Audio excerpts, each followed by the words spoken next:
and welcome to another episode of 411 Pop Culture. This is your host, Justin Steele. With me tonight is Jon Gallagher, and we're going to be talking about Game of Thrones, Season 8, Episode 5, the penultimate episode to the series. So let's just jump right in. You know, we had Varys at the beginning, go through until sort of his execution, Dany's betrayals, Jon and Dany issues, and then Tyrion letting Jaime go, all the way through into a big giant battle that I think we all knew was coming, but I think played out very differently than we all kind of expected. Now, starting from the beginning though, I still don't know quite how I felt about Varys. I think, I'm not sure how that train of thought came about that, he would be the one executed. You know, it's kind of like Dany is like, ultimately Jon betrayed me, but it kind of was you, Tyrion, so Varys, you will die. You know, I kind of was like, I don't know how that train of thought really came about, that Varys, other than he's the one then that was going to take it to the next step. I think it was the more that he was taking the active role in that sort of scenario. Tyrion and Jon very much were on the side of Dany. For sure. Well, and Jon really has been. And I guess, I think when I think back of, the YouTube theories and stuff that I watched this past summer, it's so different than what we expected. I think people were kind of, worried about, Jon's heritage coming out, how people would react. But I think, for the most part, from my understanding, people thought, Jon and Dany would be okay together. That wasn't going to be an issue. In fact, I almost kind of thought it was going to be, it was going to be them trying to fight for each other or to stay together. It'd be miscommunications, and instead it's they very much have presented that to each other, and it keeps not working out, and Jon keeps kind of rejecting it. Obviously that had a big effect on Dany. I think the episode would turn out very differently. Like she said, we didn't understand the first time when she was let it be fear. I think we both thought she said let it be fair. I'm like, oh, okay, then that's good, I guess. I'm not sure what that means. And then when we watched the sort of end cap, it was definitely let it be fear, and I'm like, oh, okay, that all makes sense now, where it went. But overall, what did you think about the episode? It played out very differently than I thought it would. I expected kind of not such a lopsided battle. Yeah, the Golden Company really was kind of worthless. Bam. I kind of to the point where they could have just not had them in the episode. Well, and this is what I think I'm having a nagging feeling about, is that it almost makes all the heroes, if you will, of the story, Dany, Jon, all of them seem kind of stupid, that it could have just been so simply done so quickly and so early. We wouldn't have lost, I guess it's Missandei, etc., and the other dragon, Viserion. And instead, if she had just gone right in, I guess she was listening to Tyrion's advice, which, because of, wasn't bad advice, but because of the way things turned out, we might as well have just done all this earlier and saved even more lives. Yeah, Tyrion had a problem of underestimating Cersei from the beginning of sort of this war between the Cersei and Dany. Sure. He constantly underestimated her. And he's done that countless times throughout the series. Well, I think he always, he said to Jaime in this episode, which I did like. I mean, I was really nervous for him because of her last warning lines, Dany to Tyrion. I was nervous for him, but I'm glad that he did get to kind of pay back Jaime. And like he said, he always felt that Jaime was the one that really stayed for him. And I think because he knew that Jaime was always on his side, I think it's a natural human emotion to want what you can't have. And I think he always kind of wanted Cersei to accept him. I don't think he wanted to have the same brother-sister relationship as Jaime did, but even with his father, etc. I mean, because his mother died giving childbirth, so he never had that, a mother's love. And that's kind of what put Cersei against him from the start, was very much the death of her mother. Yeah, and so I think he wanted all that, and he never got it. So I think it's, yes, that he underestimated her, but maybe because of his own blinders of hope, always that little bit of kernel of hope. But yeah, overall, I think it went really lopsided. It just was so overwhelming. We watched the end cap, the sort of inside the episode, but for me, watching Arya kind of run through there, each moment I was getting frustrated because every time she got a little bit further out, it would be a close-up of her, and I'm like, man, can we come to her with a full body shot so we can make sure right away? I didn't like this close-up, and then this show could be known for pulling away and then a spike is coming out of her, or half her body's filleted, and I'm like, can we just have a whole shot right away? But I did think it ended really beautifully, like you said that, and I agreed completely that the episode ended beautifully with her on this sort of white horse. Death also rides on a white horse. Mm-hmm. Yeah. It also means the end of something. Yeah, I just think so much could have been avoided if Jon could kind of get over it, because I feel like then the rest of the episode he was kind of just, every time his face was mopey, very mopey and like depressed, and I'm like, ugh, but this is kind of, you're doing this because you're in your head about it, about him and Dany, and I think like he's having issues with it. I think though Grey Worm, who Dany called by a different name, and I don't recall, maybe I remember they had a discussion once about his name, But but he I chose to stay with Grey Worm, so I was confused what she called him exactly. But I was worried for a minute there that Grey Worm and Jon Snow were gonna kind of go at it. I don't think, because Jon was acting off of Dany's orders, or at least the orders via Tyrion that she approved. So it's not like he was doing anything that they didn't suggest. Like once the bell rang, I remember you made a comment that they were going to drop a sword, or like you're like, oh, what if they just dropped their swords? And then they did, and I think all hell broke loose. Well, yeah, because the bells had rung, the Lannister armies were surrendering to the invasion, and Dany had this very emotional moment where she saw the Red Keep and basically kind of what everything was taken from her, and she kind of snapped and she decimated the city. Yeah. And I don't really blame her. I don't like how they're setting up the character of Dany, like that we're almost not liking her, that she's so disliked. But knowing her history, and we do know her history, we're the audience, and I think that matters. And I don't like things to be so bleak at a certain point, and I feel like they're setting her up for this very bleak ending. But I do understand, she was more than willing to be peaceful and to have mercy and to make sure that the most survivors possible could come out of this. And instead, it's like every time she's done that, she's been hit. She's been punished. She loses a dragon. She lost her, I would say Missandei was her best friend. And so at a certain point, you're kind of like, okay, I'm done. And you're going to be punished now. Do you disagree? I mean, do you think, like, she made the wrong choice, or do you think it was the right choice? I think she made the wrong choice. I don't think if you want people to love you, which is, it kind of harkens back to the conversation between her and Jon about the fear. She mentions that nobody loves her here, that they only have fear for her. She pretty much cemented that, doing what she did. And I mean, regardless of what she's going through, she's always had innocence in her, like, best interests. Like, the people, the innocents, the slaves. Yeah. She's always had their interest in her heart, because she herself was sold off and done, like, treated horribly, fell in love with her rapist, like, Khal Drogo. But well, go on. I just think that regardless of whether or not she was justified in doing what she did to herself, like, whether or not she thought she was justified, I think that this creates a problem for her going forward.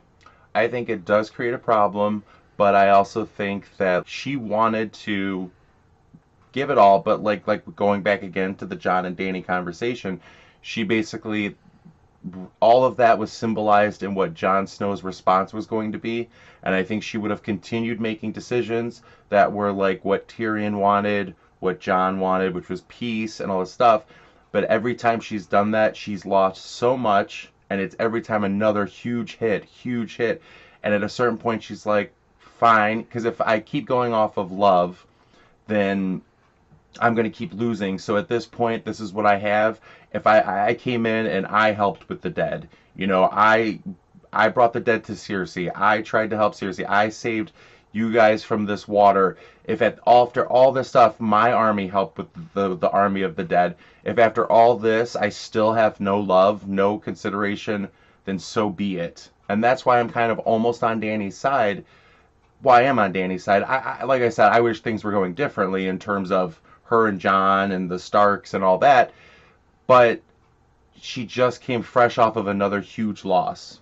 And I think, yeah, it might not be the right decision, but I 100% understand why she did what she did.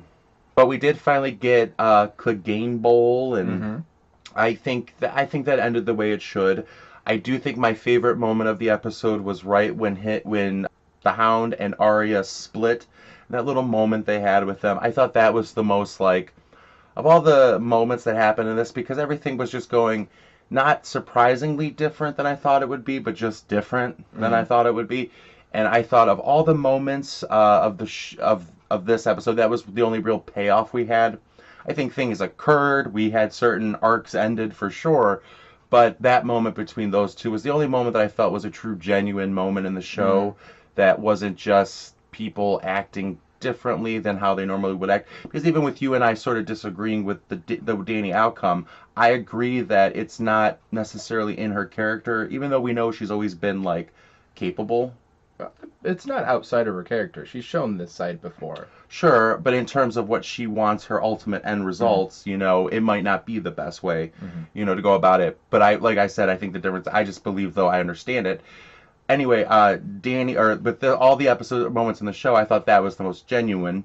But also, I was happy that at least if the Hound was going to die, he took the mountain with him. I was very surprised by how Cersei and Jaime, if they are officially dead, and I feel like it was kind of confirmed in the end cap of the episode, but if they are actually dead, then I am surprised that that's how it went. It was sort of anticlimactic.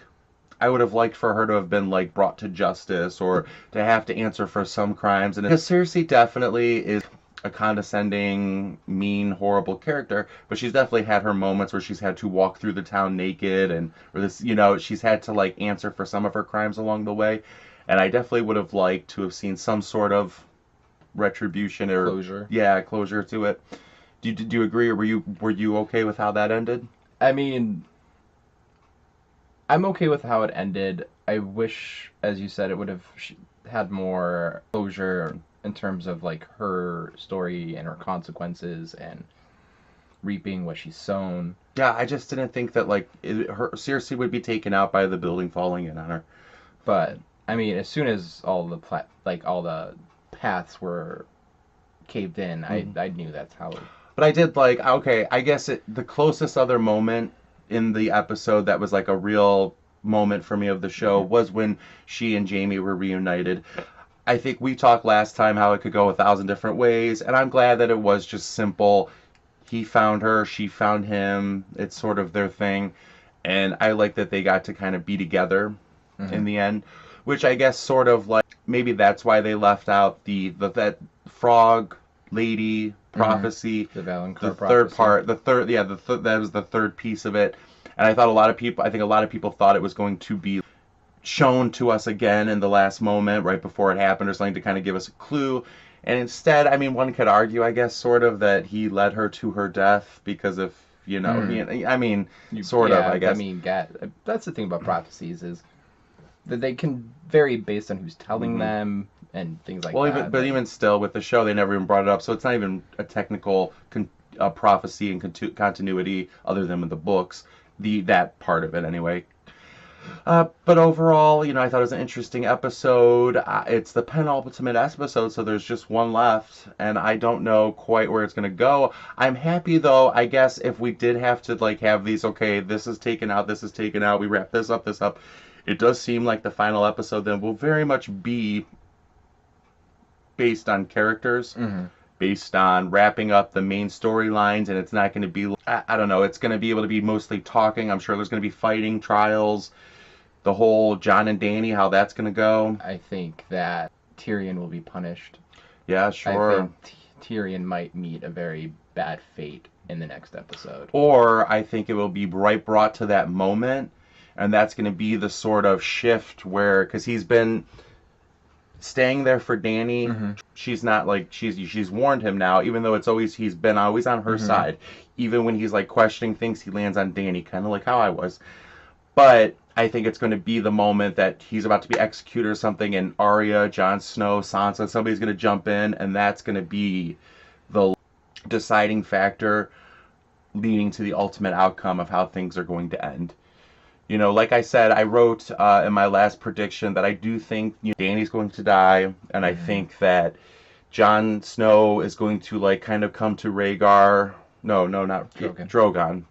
Who's Rhaegar? Rhaegar died in the last episode. That's the dragon. Okay, yeah. He's going to come up to Drogon and be they're going to make their peace.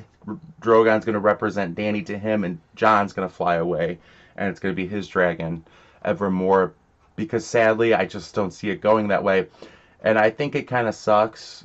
I know the show isn't exactly like happy times, but I think it kind of sucks because I just as much wanted Dany to make it to the end and live as much as I wanted Jon to, and I think she had some horrible things happen to her just as much as he had, if not even more. So, but that's, I think, it. Do you have anything else to add? Not really. I mean, I think the last thought I had was Arya has a new name on her list. Sure. Yeah, you did say that. Yeah, Dany. Yeah, I mean, she was right in the thick of it. Again, she wasn't supposed to be there anyway, but she was. She saw the destruction from a very unique perspective. Oh, and I would like to say I called, I like to say I randomly was like, anytime we see somebody kind of walking there kind of close up, like the woman that she kept kind of interacting with, I was like, oh, is that Arya with the face? Is that Arya with the face? So I thought it was interesting that they sort of had so many moments together at the end there. I was like, oh, it was serendipity because there they are together anyway. I kind of knew that was going to, somehow they were going to be related. But yeah, I think that she has a new name on her face because of that woman, because of the child. And Arya is so like removed. I think she's trying to find her like humanity side again. But I do think she's enough removed that you never quite know. But I think she is ultimately going to be on the side of Jon. So, what do you all think? Were you pleased with this episode? Did it turn out how you thought? Did it turn out differently, but you were excited? Or were you kind of like us, where you're like, well, it all happened. I don't think we were really excited. I was nervous a lot of the episode, the unknown. But overall, I thought it was a fine episode in terms of getting us to the next episode where it's going to be just everything's wrapped up. But let us know what you think. I'm Justin Steele, this is Jon Gallagher, and this is 411 Pop Culture, where real people talk about really everything. Thanks for watching.